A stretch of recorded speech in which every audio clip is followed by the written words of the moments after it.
लाडकी बहीण योजनेबद्दल एक नवीन अपडेट आलेली आहे। तर आता लाडकी बहीण योजनेचे नवीन फॉर्म भरताना कोणत्या चुका करायच्या नाही या संदर्भात आपण आजच्या व्हिडिओमध्ये माहिती पाहणार आहे।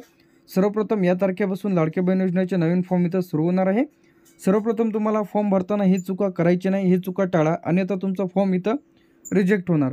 सर्वप्रथम आधारवरील नाव आणि बँक पासबुकवरील नाव वेगळं असणं, म्हणजे तुमच्या बँक पासबुकवर नाव वेगळं आहे आणि तुमच्या आधारवर नाव वेगळं आहे, काही स्पेलिंग मिस्टेक आहे। तर बरेच जे काही अर्जदारांचे फॉर्म इथं रिजेक्ट होण्याचे कारण म्हणजे त्यांचे जे की आधार कार्डवर नाव वेगळं आहे आणि बँक पासबुकवर नाव वेगळं आहे, तर एक जरी स्पेलिंग मिस्टेक असली तर तुमचं फॉर्म इथं रिजेक्ट केला जाणार आहे। तर इथं त्यासाठी तुम्हाला दोन्ही ठिकाणी एकच नाव सारखं ठेवायचं आहे, स्पेलिंग मिस्टेक करायची नाही आहे। त्यानंतर बँकमध्ये जाऊन तुम्ही तुमच्या जे की स्पेलिंग असेल तर ते मिस्टेक बरोबर करून घ्या। दुसरा जो आहे यामध्ये चुकीचे बँक खाते क्रमांक, म्हणजे तुम्ही तुमचं बँकेचा अकाउंट नंबर चुकीचा टाकलेला आहे, तर IFSC कोडसुद्धा टाकणे आवश्यक आहे व चुकीचा टाकलेला असेल तर आता अनेक जुनी चुकीचा नंबर लिहितात, कवा झिरो असा वापरतात। त्याचप्रमाणे बँकेच्या पासबुकवरून थेट कॉपी करा आणि फोटो अपलोड करायचा आहे तुम्हाला।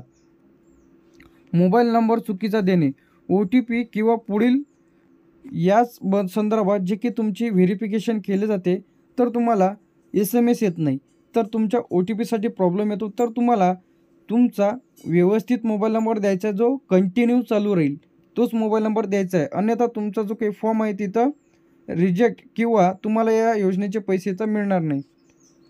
त्यानंतर कागदपत्र अपूर्ण किंवा अस्पष्ट अपलोड, म्हणजे तुम्ही जेव्हा डॉक्युमेंट्स इथं अपलोड करता तर जुने डॉक्युमेंट्स अपलोड करता, जुनं आधार कार्ड तुम्ही अपडेट केलेलं आधार कार्ड अपलोड करत नाही, त्याचप्रमाणे ते स्पष्ट दिसत नाही, त्यामुळे तुमचे जे काही फॉर्म आहे तिथं रिटर्न येतो, त्यावर तुम्ही लक्ष देत नाही किंवा तुमचा फॉर्म इथं रिजेक्ट केला जाते। काही जण जे फोटो ब्लर अपलोड केला जातो, तर योग्य पद्धतीने तुम्ही PDF जे काही स्पष्टपणे अपलोड करा। 2 MB आत तुम्हाला PDF अपलोड करायची आहे। त्यानंतर उत्पन्न न दाखवणे, म्हणजे उत्पन्नाचा दाखला न देणे, तर बरेच जण काय करतात, योजना फक्त जे की इथं 7 लाख उत्पन्नासाठी नाही आहे, तर ते 2.5 लाखाच्या तुम्हाला वार्षिक उत्पन्न इथं लागते, तर तुम्ही त्याचा उत्पन्नाचा दाखला काढा। जे की 2 लाखाच्या वरती जर वार्षिक उत्पन्न असेल तर लाडकी बहीण योजनेचा फॉर्म तुमचा इथं नाकारला जाऊ शकतो, तर तुम्हाला त्यामधून बाद केले जाते। तर तुम्हाला 2 लाखाच्याच तुमचं वार्षिक उत्पन्न असणे आवश्यक आहे। विवाहित, त्याचप्रमाणे महिलांना पतीचा आधार कार्ड क्रमांक न भरणे, म्हणजे तुमचं मॅरेज झालेलं आहे तर तुम्हाला तुमच्या पतीचं जे काही आधार कार्ड इथं टाकायचं आहे, ही माहिती आवश्यक देणे आहे। दिलेला फॉर्म अपूर्ण राहतो। पतीचा आधार नंबर, नाव, मोबाईल नंबर योग्य भरायचा आहे तुम्हाला। डुप्लिकेट अर्ज, एकाच व्यक्तीने 2 अर्ज भरल्यास दोन्ही रिजेक्ट होतात, म्हणजे बऱ्याच जणांनी मागच्या वेळेस फॉर्म त्यांचा सबमिट झालेला नाही, साईडचा काही एरर होता, त्यामुळे त्यांनी 2 वेळेस 3 वेळेस फॉर्म भरलेले आहेत, तर अशांचे जे काही फॉर्म आहे ते 2 वेळेस 3 वेळेस केल्यामुळे इथं रिजेक्ट केलेले आहे। गैर जिल्ह्यातून अर्ज करणे, म्हणजे काही जण चुकीच्या जिल्हा निवडतात, तुम्ही ज्या जिल्ह्यांमधील रहिवासी आहात तेच जिल्हा तुम्हाला इथं निवडायचा आहे। वयाच्या अटीचे दुर्लक्ष, तर बरेच जणांनी जे आहे इथं चुकीचे जे काही डेट ऑफ बर्थ टाकलेली आहे, 21 वर्षाखालील कवा जे आहे 60 वर्षावरील महिलांना फॉर्म स्वतः नाकारला जाऊ शकतो, तर योग्य असल्याची खात्री करून आधार कार्ड प्रमाणेच तुम्हाला जन्मतारीख टाकायची आहे। फॉर्म सबमिट करताना प्रिंट घेणे, बरेच जणांनी काय केलेलं आहे, फॉर्म सबमिट केलेला आहे पण त्याची प्रिंट वगैरे काही ठेवलेलं नाही, त्यामुळे त्याचं स्टेटस इथं चेक करता येत नाही। लाडकी बहीण योजनेचा फॉर्म भरताना लक्षात ठेवणाऱ्या काही महत्त्वाच्या गोष्टी आपण इथं पाहणार आहे। अर्ज करताना काय करू नये, महाराष्ट्रातील महिला 21 ते 60 वयोगटाले असणे आवश्यक आहे। विवाहित, घटस्फोटित, विधवा असेल तर अशा महिला यासाठी अर्ज करू शकतात। महाराष्ट्रात किमान 15 वर्ष राहणे असणे आवश्यक आहे। कुटुंबातील वार्षिक उत्पन्न 2.5 लाखाच्या आत असणे आवश्यक आहे।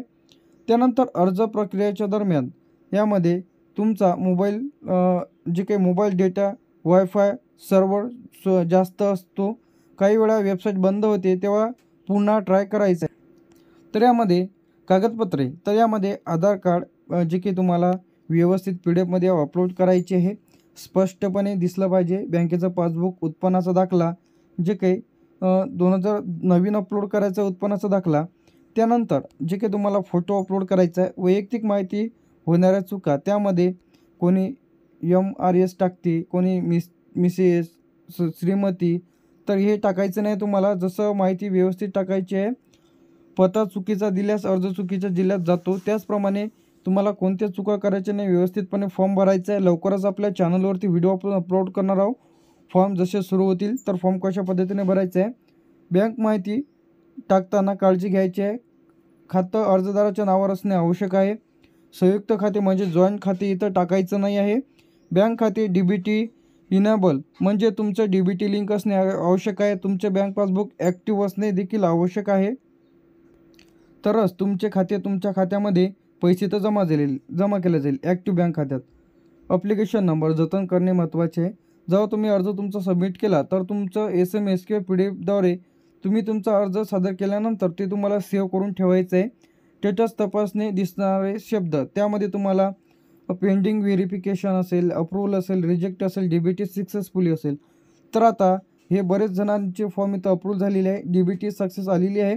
बरेच जणांचे फॉर्म इथं रिजेक्ट झालेले आहेत. तर रिजेक्ट झाल्याने फॉर्म कशा पद्धतीने भरायचा आहे यावरती सुद्धा लवकरच आपल्या चॅनलवरती आपण व्हिडिओ अपलोड करणार आहोत. तर चॅनलला सबस्क्राईब करून ठेवा. DBT खात्यासाठी नोंदणी असणे, IFSC कोड जे काही असणे व्यवस्थित. त्यानंतर तुम्हाला तुमचं आधार सेंडिंग असणे आवश्यक आहे, जिल्हा पातळी बाकी. तर इत्यादी गोष्टीमुळे तुमचा लाडक्या बहीण योजनेचा फॉर्म इथं रिजेक्ट होऊ शकतो. तर ह्या गोष्टी तुम्ही लक्षात ठेवायचं आहे. तर अशाच अपडेट्ससाठी आणि नवीन व्हिडिओसाठी चॅनलला सबस्क्राईब करून ठेवा. थँक्यू.